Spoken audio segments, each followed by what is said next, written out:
is 4 p.m. We're redeveloping news. The stories behind the headlines. This is Storycon. I'm Regina Lay. I'm Ed Lingao. The headlines at this are Senate President Pro Tempore Ping Lacson laying down issues for discussion next week. That's when the Senate Blue Ribbon Committee, which he chairs, resumes its inquiry into the flood control scandal on January 19. Lacson says his committee wants to clarify several issues, including the so-called Cabral files, now with the Public Works Department. He also accuses former Public Works Chief Manny Bonoan of sending to Malacanang deliberately incorrect grid coordinates linked to the flood control projects. Lacson likewise wants to know if the so-called BGC boys, Henry Alcantara and Bryce Hernandez, are indeed recanting their previous testimonies made before the Senate Blue Ribbon Committee. The chairman, or the Blue Ribbon Committee chairman, also reveals reports that the former House Speaker, Martin Romualdez, bought a property through contractors Sara and Curly Discayas, and that former PNP chief and now MMDA General Manager Nicolas Torre III attempted to put under his custody former Public Works Undersecretary Roberto Bernardo. We are issuing a subpoena ducis tecum to Secretary Vince Dizon with the end in view of consolidating all the files, including but not limited to what the late Undersecretary Cabral left before she died, and which are confirmed to be in the possession of the department and which the Blue Ribbon Committee needs to further enhance our inquiry and investigation. In relation to this, I received reliable information that former DPWH Secretary Manuel Bonoan deliberately submitted to Malacanang incorrect grid coordinates of thousands of flood control projects all over the country which form part of the Sumbong sa Pangulo website. This resulted in grossly inaccurate data involving some 421 ghost projects on previously inspected flood control projects earlier reported to the public by the said department, and which they are now trying to rectify by comparing the records in their multi-year planning and scheduling, or MIPS, MYPS, Project and Contract Management Application, or PCMA, and other related documents that remain intact and in the possession of the department. We would like to clarify persistent reports that former Speaker Martin Romualdez had purchased a house and lot in a plush subdivision in Makati City using the Discayas as front in the said sale. If verified to be true, this could possibly establish a direct connection between the former Speaker and the Discayas. I also intend to clarify with former Yusek Bernardo the circumstances behind a failed attempt by former Chief PNP and now MMDA General Manager Nicolas Torre to take him under the custody of the latter and find out for what purpose. Still on Senator Ping Lacson, he rejected insinuations about his sexuality following remarks by Senator Marcos. At the same press conference, Lacson denied that he's gay or has any fake body parts. That comes after Marcos's remark that Lacson appeared to be challenging her to a hair-pulling match over supposed budget allocables. Either Senator Amy thought na piluka yung buhok ko or she was insinuating na bakla ako. Kaya siya nagamon ng sabunutan. On both counts, I say nothing can be farthest from the truth. Una, hindi po piluka ang aking buhok. Idugtong ko na rin na walang peke sa mukha ko. Hindi rin pustiso ang ngipin ko. My teeth are all mine. Ulitin ko, walang peke sa anumang bahagi ng aking mukha. Pangalawa, lalong hindi ako bakla. At yung iniisip ni Senator Amy na bakla ako, wala siyang maaaring makita na macho dito sa mundo. Meanwhile, Senator Marcos said she never called Lacson gay and added that there is nothing wrong about being a homosexual or getting body enhancements.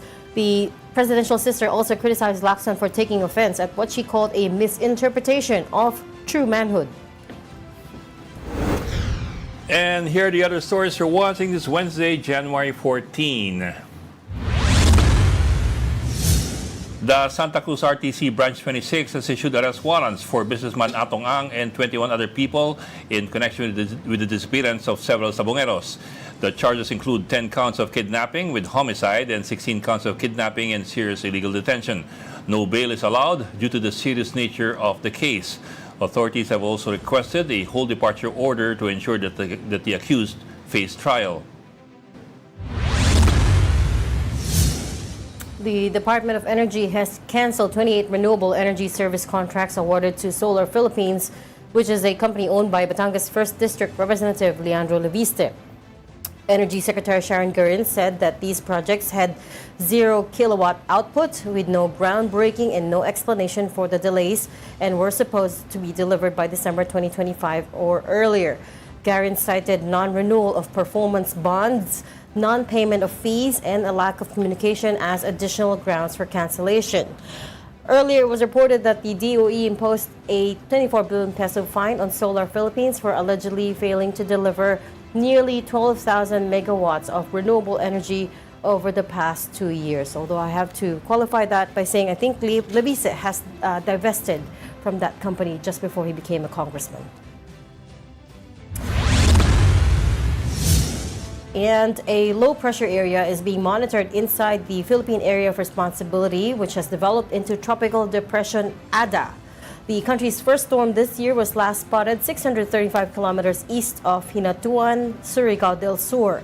ADA is forecast to pass close to or make landfall over eastern Visayas on Friday or Saturday early morning and over Catanduanes on Saturday or Sunday. As of 11 a.m. today, signal number 1 has been raised over parts of the Visayas and Mindanao.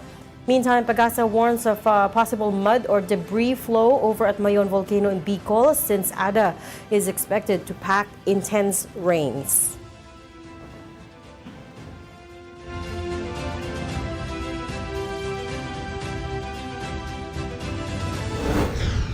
And joining us today, Regina Lay. Nag-introduce na ako, ano ka ba? Our resident political principal. Good to be back, good to be back. All the way from Down Under. All the way from down under. No, I got back a few days ago, kaya lang I got sick. And our resident political truant. Ako yung truant? No. Our political truant is Missing. now indisposed. Maybe he knew that I was coming in today. Oo, No? kasi baka may pamalo ka raw eh. Wala naman. Violence is not the answer most of the time. Si Ronald Llamas is a bit indisposed right now, so we will not be blessed with his presence. However, we are blessed with the presence of aming pamintuan, ng editor-in-chief ng Philippine Star. Bless Hi, you. happy Wednesday. Open ngayon, talagang tunay na Wednesday na. Hi, Ami. Welcome back, Reg. Thank Namimiss you. ka na ni Ronald. Lagi kang binabanggit. I wish I could say the same, but I have to be honest. Parang bagang linggo, no? Uy, teka lang. 3.5 weeks I was away. You need to catch me up. First of all, December 25 came and went. Nahuli na ba? I mean, did the big fish spend Wala. time in jail? Na, ayan. Isang pinakamalaki nga yung criticism sa administration eh. Wala. Big Asan is na yung- relative. Ano yung hindi Merry Christmas? Big fish? Wala. So, walang Walang nahuli na Happy big fish. Christmas. Except for Sara Ang Discayas. pinakamalaki si Sara Discayas, who's not even an official of the government. She's just a contractor. Oo. Oo. Isa lang. That's as far as we've gone. Tapos yun nga, we've had two Mga resignations politiko, iniintay kasi ng the, mga tao eh. Oo, Yeah. exactly. then we've had two resignations Wala. from the ICI already taking effect. So you have only one left. So, buhay pa ba ang ICI? Well, He's sick. it's in The limbo. remaining commissioner has been sick for a week. Okay. Tinatanong ko nga, is he medically sick or is he sick of the office? No one knows. Could be both, no? I mean, one is not independent of the pumapasok other. isang Could be linggo na. both. Diba? Kaya wala nangyayari. So wala siya matawag na quorum. Okay. So, Wala. so, Kahit pumasok siya, wala siya magagawa. There's no quorum eh. so walang big fish na nakulong, but they also promised that there would be more big names to be implicated. Did that happen? Meron mang... Kaya nga i-revive na lang yung Senate Blue Ribbon eh. Okay. Pala nangyayari. Akala ko ba the point is, at some point, they have to hand over to the ICI, to the ombudsman. Hindi ba? Wala nga eh. Bakit binalik sa... Kaya yan, Blue Ribbon na huli ang aabangan ng mga tao. So, And also the question dun sa the president urging Congress to prioritize certain bills, including the Independent People's Pero Commission. walang urgent. Pero Walang, not certified as urgent. Normally, ano mo yun, certifying. There's no certification. So he's just persuading them Of urgency. to prioritize the People's Independent Commission, but he's not certifying it as urgent. The argument And being, remember what Claire Castro told us, no? Claire Castro was in Storycon. the argument Sabi niya, being, mukhang ano, nagiging redundant daw yung function ng ICI dahil yung ombudsman naman ay umaandar. and also the argument na the president only certifies as urgent bills because Which is of not public exactly calamities. true, no? Oo, Which is not true. Not true because we've Yeah, had it's not true. things like Maharlika and the Magna Carta for seafarers, and even I think public Wi-Fi. which begs the question. I mean, the law gives him quite a lot of leeway in determining what constitutes an emergency, right? And as you pointed out, may marami nang na-certify as urgent na bills na hindi naman related to calamities, right? Kaya Chief nga, of hindi ba which, national calamity itong corruption scandal natin? you could also argue that, di ba? We're in a state Yeah. of existential crisis now with this massive corruption scandal. So hindi pa ba to emergency? Affected na yung economy natin, yung gross domestic product slowed down. Investor and consumer confidence both down. Yeah. Oh. So walang big fish that spent Christmas behind bars, walang more big Wala. names implicated, pero yung budget na pasa na, May big bonus. may big bonus sila. May big bonuses pala. Kay Bonuses. sa 2 million, 2 million. Sabi ni Toby Tiangco, break bonus ang tawag niya. 2 million, tama, 2 million, di ba? Ay, hindi. Yung sabi ni Toby was 1.5 nung undas. Oh. Pero yung Pasko No, that raw, was wala siya before, nakuha. yeah, that's the undas. Yung Christmas 2, Ay, well, that's according to Lebise. Pero si Toby, when we had him, sinabi niya, wala pa siya 4 nakuha for million. Christmas. hindi daw niya nakuha yung 2 million, sabi niya sa akin. Oo, wala pa Pero nakuha meron for daw 2 million. Yung sa kanya, hindi pa nakakarating. Yun siguro yun.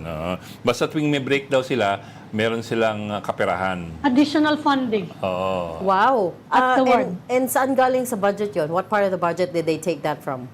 He's not sure eh. Pero tatlo naman pwede yung pagkunan yan eh. Personal services na hindi naman pwede. MOOE. MOOE No, na it's outside maaari. daw the MOOE, di ba? Yun ang sinasabi nila. It's outside the MOOE. Okay. Pero Bok, tatlo lang kasi yung pwede mong pagkuhanan eh. Capital expenses, personal services, and MOE. Ang personal services, hindi mo na pwedeng galawin masyado yun eh. Kasi that's for regular people eh. Ang MOE kasi pwede mong i-magic yan because that's not It's a broad classification. It's, operating expenses. Eh. Wow, okay. And yan nga yung subject ng Senate Concord Resolution number 10 where Congress basically said in 2011 na it's governed by liquidation via certification. It's not true daw, walang liquidation. Di ba sinabi sa atin ni Heidi Mendoza? Wow. So It's only certification. So it's no actual liquidation. It's just certification. Oh, yeah. Basically, what Heidi did was confirm na they don't bother anymore to liquidate. Walang liquidation. They just certify and that's it. So, 1.5... For practical purposes, sabi niya, kung kasi nga merong presumption of regularity, kung matitino, meaning hindi naman niya sinabi yan, pero kung matitino yung mga government official mo, ano nga yan, mas efficient naman yun kung pinagkakatiwalaan naman. Kasi hindi mo pwedeng sa isa-isahin, pondo for example, natin. yung mga pinakain Yung ni mga Congressman. humahawak, di ba? So, 1.5 to 2 million break bonus for all members Break of the bonus. lower house of representatives. Hindi klaro saan galing sa budget yon. I wonder if that's how long that practice has been going on. Ang sabi nga ito, Or bago since lang he to. became a congressman in 2010, may ganyan na. So it's a Ganyan na daw, long-standing oo. practice, is it? Oo. Kaya nga alam niya na merong Oo. break bonus or This is on top of their special salaries, additional fund. Yeah, well, it's not it's not supposed to be a salary. Ang pagkakasabi sa kanya raw, di ba, ang pagkakasabi sa kanya in 2010, ang paliwanag sa kanya in 2010 Break was bonus. hindi, ang pagkakasabi sa kanya, dahil pupunta ka sa sa constituents mo para meron kang panggasto sa constituents mo. Oo. Okay. Because Kasi you're going to break break You're supposed to Kasi be daw going kahit to your break, constituencies. they're actually working. Kasi sinasabi ng mga tao, ngayon lang kami nakakita ng taong binabayaran pa pag break. Kaya sabi correct. nila, ang breakdown nila, they're still working because they're touching base with the constituents. So- hindi ba yun naman ang trabaho talaga nila? You're touching So the base with idea your is you need constituents. to Pero spend... during the break yun, saka sinabi din yun, si Ronnie Puno. Oo. Na pag Pasko, syempre, paparty ka, Christmas party, may Oo, mga daming lalapit ganun-ganon, sa'yo. gagastusin mo yun. So the idea is you need to spend that 1.5 million to 2 million on your constituents. Pero of course, Well, it of wala course naman depends on you. makakaalam kung Kasi gastusin wala mo sa namang iba. liquidation. Kaya nga. So it depends on how you look at it, I suppose. Kasi kung Ay, matino kang nako. congressman, The kung next- matino kang Yun na nga. representative, maaari mong gamitin yan Oo. sa paraang napakaganda. Of course. Kasi, Oo. But no you one have is checking. You have the leeway to decide kung saan mo ilalagay, kung kanino bibigay Oh, para you're makatulong sharing sa... public funds with your Oo. constituents. Kung, Diba? it's a big kung. Yeah.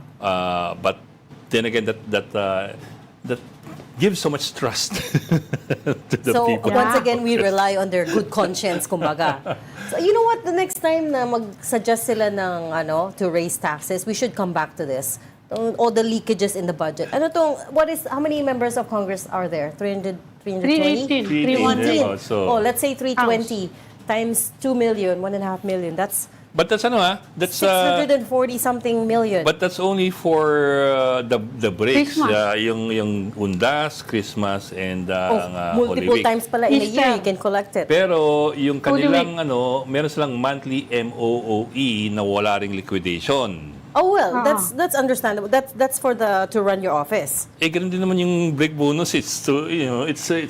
it's how you. Pero yung logic ng break bonus is I fail to see what the logic but is. then again, nobody checks, diba? Oh, nobody checks So that. That's the problem. all in all, well, it's one big kitty. Oh. It's whether you use that They're kitty. just slicing and dicing it in different It's ways. whether you use that kumbaga. kitty for the good of your constituents or for the good of your wallet. Di ba? It's only, yun naman yun. It's just one big kitty. It's just na I have branded it as MOE or I branded it as break bonus. Ang sabi sa kanya was, that's for, sorry. Ang computation ni Toby na binigay sa atin for the MOE per month was 700 something for district operations expenses and mga 250 2010 yan, something. Basta papatak ng less than 1 million lahat-lahat for miscellaneous and other extraordinary expenses. Okay. So, 2010 pa monthly, yun. Lumaki na siya ngayon. monthly halos 1 million. Yes. Ang, That's might a call lot. it a kitty if you want. Basta, it's a leeway for them to spend that money. Extremely flexible. Again, trusting that they will spend it where it should be, Oo. right? Again nga, kung matino ka sana, maganda may ganyan, pero yun nga lang, ipagkakatiwala mo ba ang perang yan sa mga tao? Can't answer that on air. Sa mga tao. Teka lang. So ito na nga. Why are we laughing? We're not supposed to be laughing about Which this brings me anymore. back to my question. Kasi nga, marami akong na-miss in 3.5 weeks of being away. Yung budget na pasa na. Before I left on my break, people like Senator Ping Lacson said this is one of the most transparent budgets that they've seen. Talagang tinanggal nila yung mga allocables and other pork barrel-ish funds. Ano yung No. final outcome? Well, the pork barrel, Sabi ng civil society, hindi. Hindi daw. So meron pa Mga rin. budget watchdogs, it's not true. it depends on how you define kasi pork barrel diba? In the traditional sense of the pork barrel of 2013, wala na yung ganun Yung dating wala yung pinagbawal na. ng Supreme Court. Wala na yun. Ibig sabihin, Took on other forms. now it's pork barrel in terms of patronage, patronage funds. Meaning, May endorsement yung politiko. yung mga politiko are still able to use public funds as patronage. And That's to They can AIX endorse. or They can PAD or Tinanong ko yung ganun. kahapon kay Sherwin Gatchalian, I talked to him. Kasi siyempre, siya yung explanation? nanguna dun sa, dun sa Senate. Sabi niya, hindi mo naman matatanggal talaga sabi ko, yung endorsement ang kinikriticize sa inyo eh.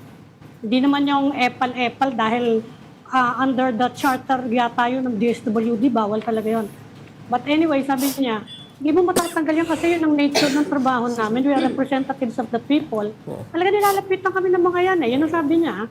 Nilalapitan kami ng mga yan, humihingi ng tulong. Anong sasabihin namin? Hindi namin naman sila pwedeng itaboy. Yan ang sinabi niya sa akin. Ha?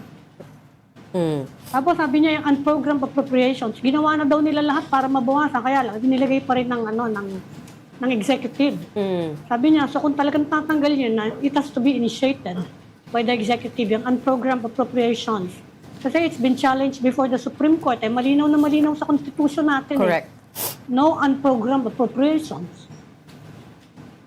Sabi niya, pero kung tatanggalin na, kung nandun nilagay ng executive, anong gagawin daw nila? Anyway, so yun, masaya yung Christmas namin. Mga natin. At nabanggit mo I'm being na rin lang si sarcastic. Ping Lacson. Hindi ba?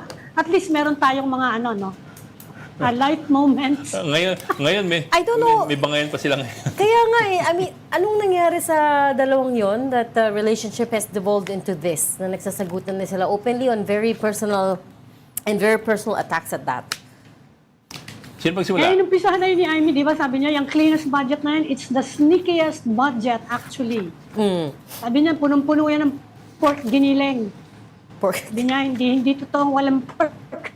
Pork giniling, ang laman yan. Ayan, yan ang pinag-umpisahan yan. Yan. Tapos bumawi si Ping na, ikaw nga, in 2025, you had 2.5 billion in allocables. That was on her wish list daw. But she asked for it. Okay nga. So But if she never got it. But if you ask for it, then by your own accounting, it's okay.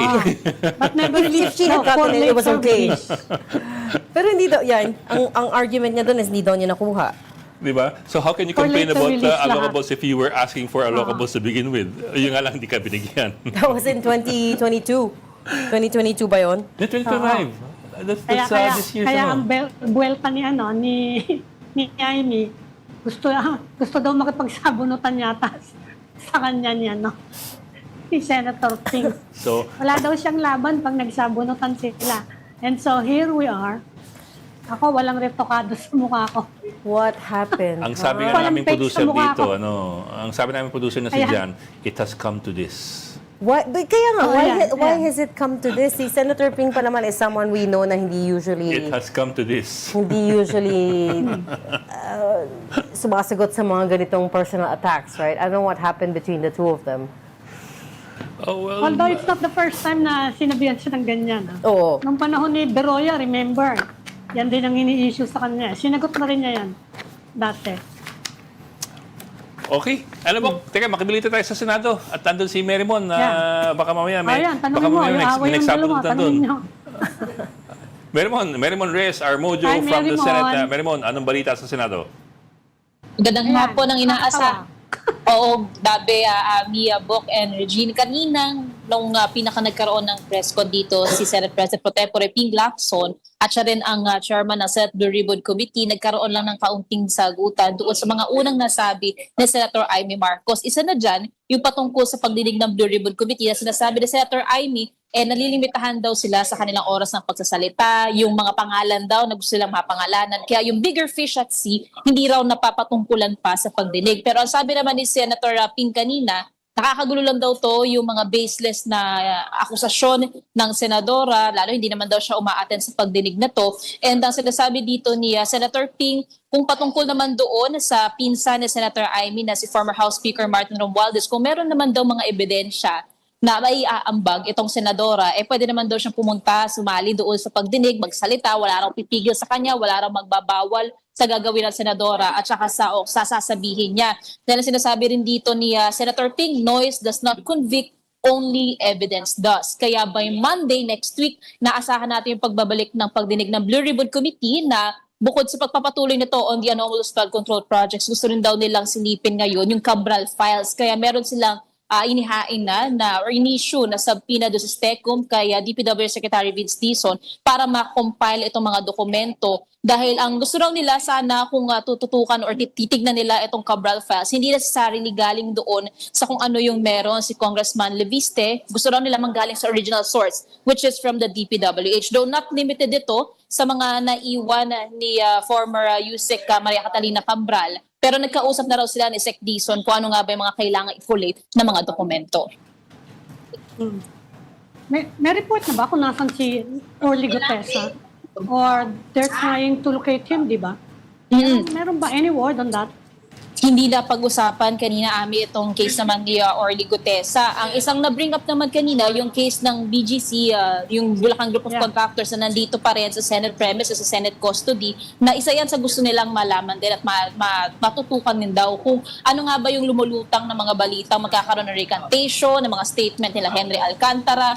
Pero since nandito pa rin naman daw itong mga to, sa Senate custody pa rin, kung kakailanganin din sila ulit sa pagdinig, madali naman daw silang imbitahan.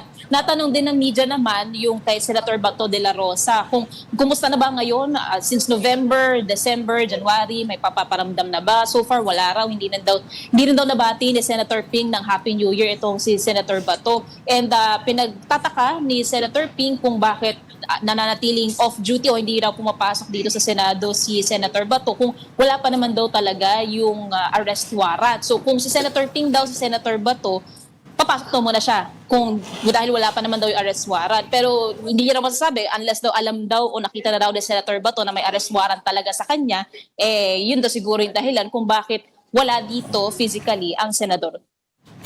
Pero Merimon, di ba yung source ng, I'm sorry, going back to what I want to ask about, yung supposed recantation ni Alcantara at saka ni Bryce Hernandez, supposedly, ang unang source daw ng storyng yon was the lawyer of Joel Villanueva, Senator Joel.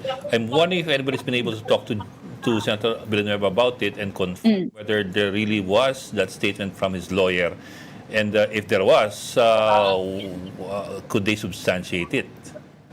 Bok, ang sabi dyan ni Senator Ping, natanong kasi ng media, possible ba na merong nagdidikta na kung magkakaroon ba ng recantation, kung magkakaroon ba ng pagbabago sa statements o paninindigan pa rin ito. Ang sabi ni Senator Ping, that's possible. At hindi naman daw necessarily kailangan direkta sa BGC boys yung communication. Pwede raw kasi yung mangyari lawyer to lawyer. That's why yan yung isa sa mga gusto nilang magkaroon pa ng mas malalim na pagtutok para lang malaman din, lalo na kung makaka-apekto ba to sa case building na ginagawa nila or sa investigasyon na ginagawa ng Blue Ribbon on the flood control projects. Merimon, let me go back to yung BGC boys, no, yung district engineers. They've been in Senate custody matagal na since, was it September or October? Hindi ko na maalala. What is the plan there? Do we know? Can they be legally held there for as long as the senators want? Ang nasabi dyan ni Senate President Tito Soto, to be specific, yung context kasi nung question na to was related kay Colonel Discaya na still nung December, magpapasko na, mag-New Year na, nandito pa sa Senado. Ang sabi dito kasi ni SP Soto, mananatili pa rin sila sa Senate custody unless magkakaroon na raw ng arrest warrant against them. So, kailangan na nilang iabot itong mga personalidad. Pero hanggat hindi pa nagkakaroon ng desisyon ang Senate, ang komite, kung kailangan na ba o pwede na ba silang pakawalan, paalisin na dito, they'll stay sa Senate custody. So, makikita natin more likely kung magkakaroon na ba ng changes sa kustodiya nila, kung magkakaroon na ng arrest warrant against them, or kung matatapos na ba yung pagdinig ng Blue Ribbon Committee on the anomalous flood control projects at kung iba na yung magiging route nila pertaining dito sa mga personalities na nasa loob ng Senado. So, you're saying na nag-aantay na lang sila ngayon ng arrest warrant. Is that correct? And that's, yan yung sabi ni SP Soto, pero still, kailangan pa rin kasi itong mga personalidad sa pagdinig correct. Or other related matters sa Senate. So, still needed pa rin sila, kaya dito pa rin daw sila sa Senado. Kaya ang pinakabinabantayan nila ngayon, still yung mga bumibisita sa mga personalidad. Yeah. I was just curious kasi matagal-tagal na, it's been more than 3 months that they've been in Senate custody. I'm just wondering the legality of it. Ang alam ko, initially they were charged with, they were cited in contempt, right? Yes. And how long can you hold somebody for being cited in contempt? Jurisprudence of the Supreme Court on that is so long as the investigation is ongoing in the Senate or House committees, then they can still be detained until okay. matapos ang hanggang mag-adjourn. investigation. Hanggang mag-adjourn yung investigation. Kaya nga bumabalik tayo dun sa Senate Blue Ribbon Committee hearing. What do we know, Mary Mon, about the people that are visiting these Senate detainees? Sino-sino yung mga dumadalaw? Do we know? Walang nabibigay pa na specific details kasi ang OSA tungkol dyan. Pero usually yung pamilya, abogado, and then yung mga huli kasing nalaman din natin yung kung may pari daw na for blessing na kakailanganin, and then may specific visiting hours lang din sila na kailangang sundan and kailangan naka-record yung mga bibisita sa kanila. Pero tulad nitong New Year, tsaka tulad naman ng Pasko, ang sabi naman ni SP Soto, binigyan din naman sila ng papiging, ng handa para naman daw, hindi naman sila, kumbaga maramdaman pa rin naman nila kahit papaano yung selebrasyon ng Kapaskuhan. Very, Ngayon, may balak bang tanungin si Senator Ping, si Joel Villanueva? May balak ba siyang tanungin si Senator Villanueva about that, yung binabanggit ni Ed nga? Yung Na, supposed decantation. Oo. Statement. Kasi nga, kung abogado ni Villanueva ang nagsabi, siguro naman na Senator Villanueva would or should know about it to begin with.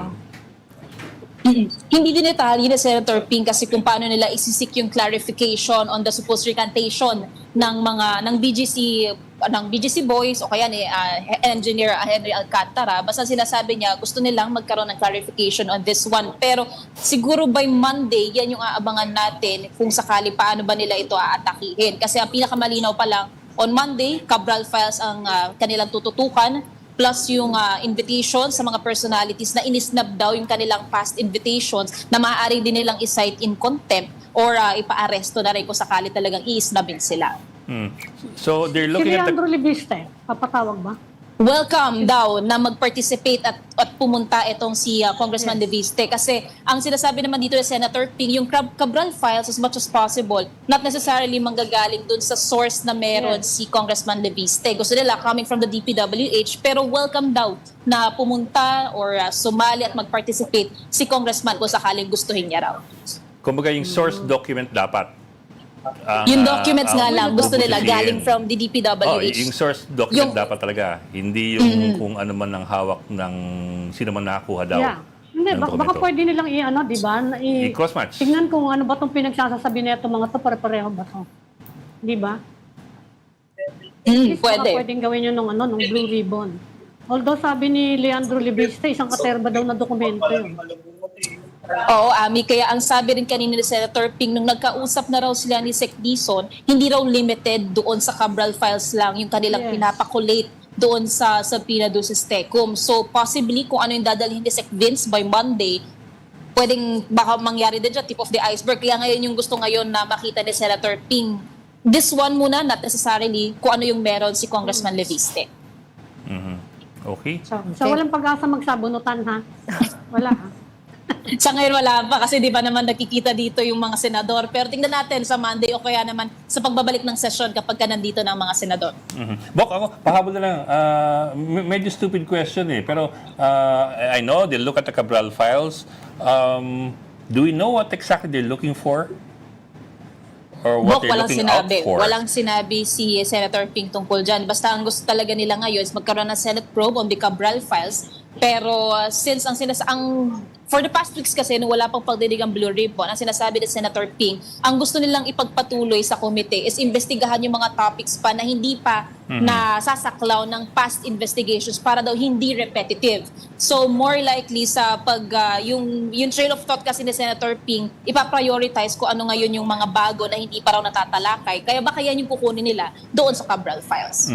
I asked that kasi in the past so many weeks or months, we've been hearing about the Cabral files based on different angles being presented to us by whoever is making the assertion. For example, in the case of Congressman Libiste, ang ulo niyang bungad dun sa Cabral files, it's maanomalya dahil hindi lamang mga congressman at senador ang mga nag-propose o mga proponents ng mga proyekto, pero pati mga miyembro ng eksekutibo, miyembro ng LGU, mga private citizens at pati mga kontraktor.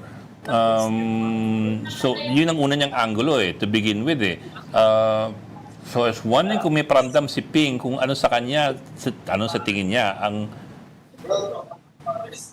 Wala, Bo, kasi marami kaninang sinabi na points of clarification na nais matalakay ng Blue Ribbon Committee. Pero bukod dyan kasi sa Cabral Files, meron pang nakuhang impormasyon din ito namang si Senator Ping na related kahit paano doon sa flood control projects na itong si former House Speaker Martin Romualdez nag-purchase daw ng flush na house and lot sa isang subdivision sa Makati. At ang ginamit niya raw na pronta dito para makapag-purchase nun ay yung mag-asawang Discayas. So kung mabe-verify na raw ito na totoo, ito na raw yung posibleng makapag-establish ng direct connection dito kay former House Speaker at saka sa pamilyang Discaya. And ang plano rin nilang gawin sa pagdinig ng Blue Ribbon, imbitahan yung former house owner para malaman daw kung totoo ito. So marami-rami pa tayong kailangang abangan sa susunod na linggo.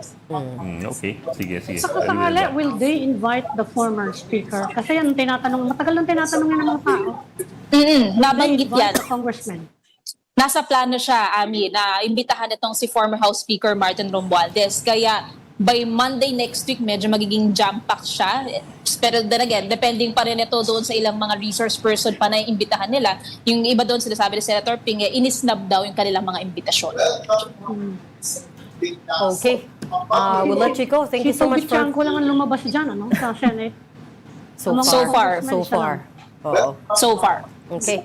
Thank you so much for those updates. Mobile journalist Mary Mon Reyes reporting to us live from the Senate. Thanks, everyone. Thank you, Mary Mon. You are, of course, watching Storycon on One News. We just need to take a very quick break. We'll be right back. Stay with us.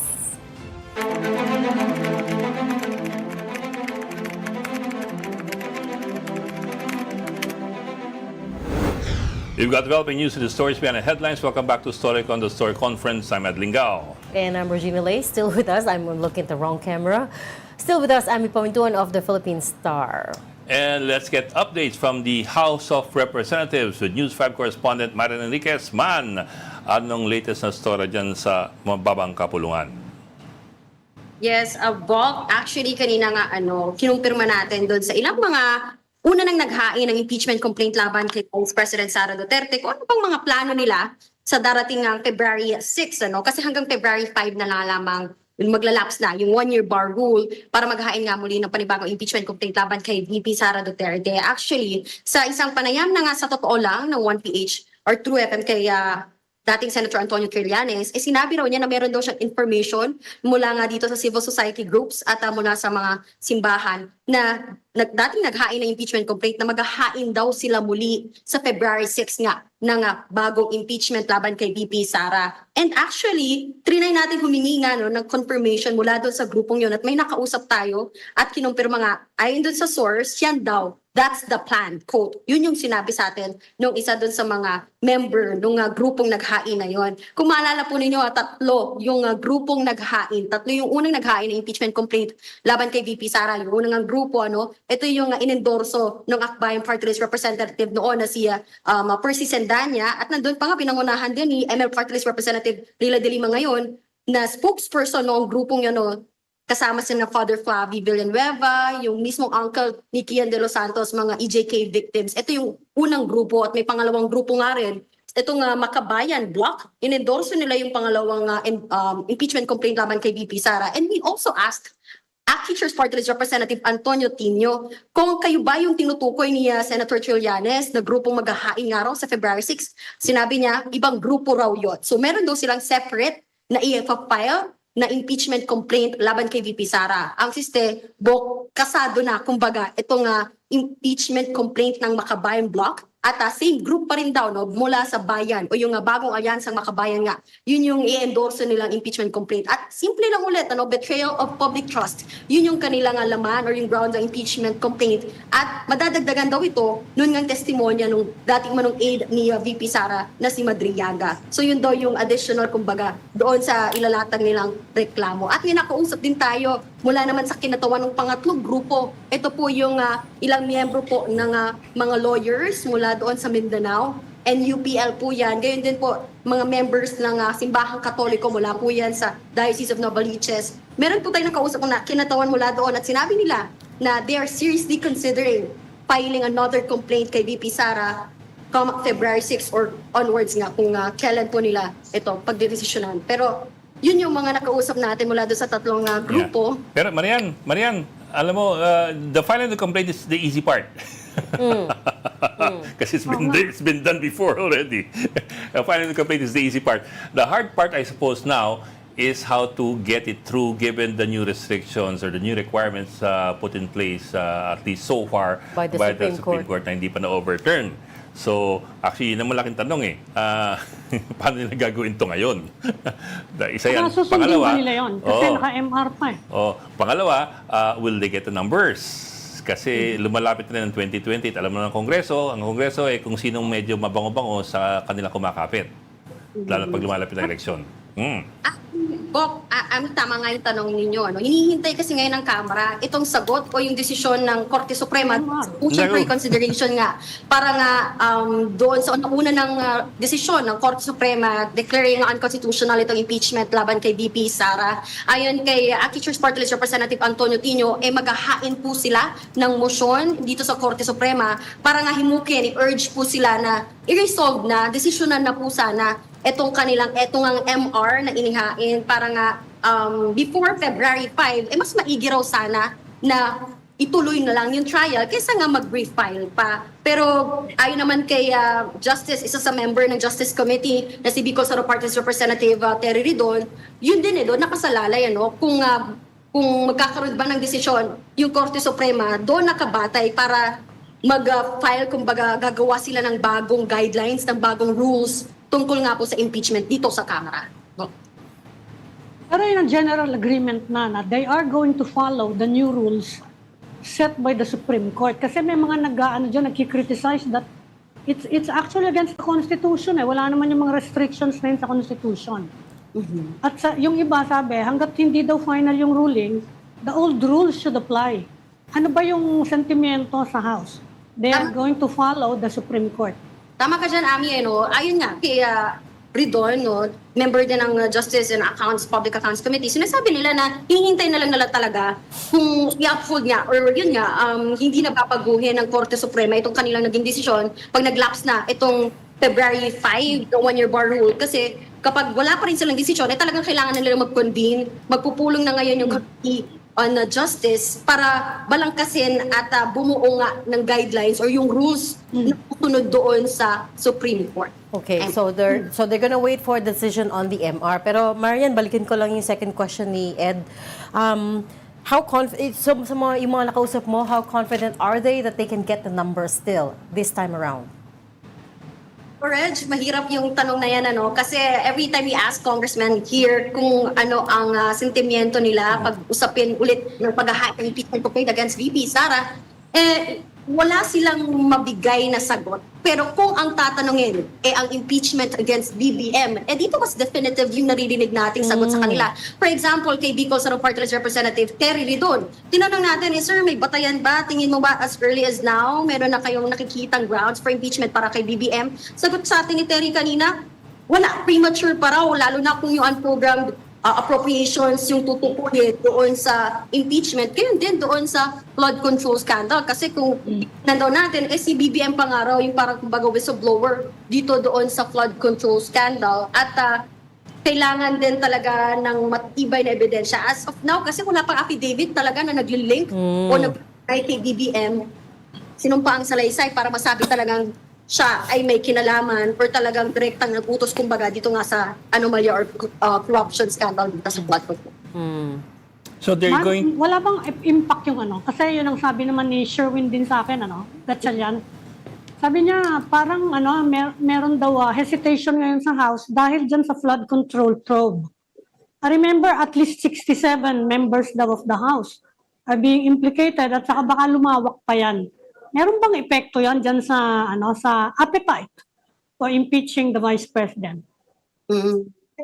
Maaga pa masyado para magsalita, masabi kumbaga kung ano yung sentimento nila tungkol dito. Actually, ever since kasi na yun nga, medyo umingay yung tungkol sa flood control, pumote rin kumbaga yung nakakausap natin ng mga kongresista. pagdating sa mga issue dito, no? Even sa impeachment or sa flood control, even sa national budget, iilan na lang yung mas nakakausap natin, kumbaga, na nakakaharap natin. Sina Congressman Agyong, sila na lang yung, kumbaga, mas vocal o madaling makausap. Medyo nagkaroon din actually ng pagbabago sa yung kung paano, gaano kadali kausapin yung mga kongresista noon kumpara ngayon. Okay. We'll leave that there. Thank you so much for your updates. News 5 correspondent Marian Enriquez reporting live from the lower house. Thank you so much for your Thank you, reporting. Marian. Before we end, just 2 pieces of breaking news. Number 1 is the Philippine peso hit a new record low. Nasa 59.44 peso against the dollar. It closed just this afternoon, about an hour ago. Mag-eBay na ako. Teka. Wala na, huli na. Nagsirado na ng 59. Baka baba pa lalo eh. Bababa pa ng lalo. That is what most of the economists are saying. So what happened was nung early December, it started consecutive sessions of hitting historic lows, mga 59, around the 59 level. Kaya lang, what we also saw in December was there were a lot of OFW remittances. So it kind of shored up the currency kahit papaano. December talaga. Pag December talaga, malakas ang piso. So ngayon, we're at January now. Tapos na ang holidays and we're starting to see the Ubus peso na mga lose. bonus, ubus na yung mga 30th lose month ground pay, tapos again. bagsak ng yung advertising. Oo, 59.44 na, and some of the economists that I've spoken to expect it to hit 60 to the dollar ngayong Q1 of 2026. The other big breaking news is the businessman Enrique Razon has filed a cyber libel complaint against Congressman Kiko Barzaga over yung social media post ni Kiko Barzaga on January 9, where apparently he accused members of the NUP, the National Unity Party, of receiving bribes from Razon. Sabi ng lawyer ni Razon, the basis of their complaint is that what Barzaga said was false and malicious. Sabi naman ni Barzaga, he is ready to face Razon in court. This is on top. He said that? This is on top of the You didn't go meow meow meow? baka mag-meow siya mamaya. Just wait for his Facebook post. But this is on top of the, remember yung other members of NUP were already thinking of charging him. Katulad ni Deputy Speaker Ronnie Buno, exactly, who said that they will file charges against Barzaga then, who is a former member of NUP, and NUP being the party that his father once led, diba? Hindi ko na alam if natuloy na yung charges ni Congressman Puno, but ito na, Enrique Razon has filed cyber libel complaints against Congressman Barzaga. Okay. Uwi na tayo. Uwi na tayo. Okay, thank you so much for joining Storycon today. I'm Pumintun, Editor-in-Chief of the Philippine Star. Join us again tomorrow, 4 p.m. for Storycon. I'm Regina Lay. I'm Ed Lingao. Kapatid, we are One News, all sides, all the time. So I did. This is the Story Conference Group or the Storycon Group.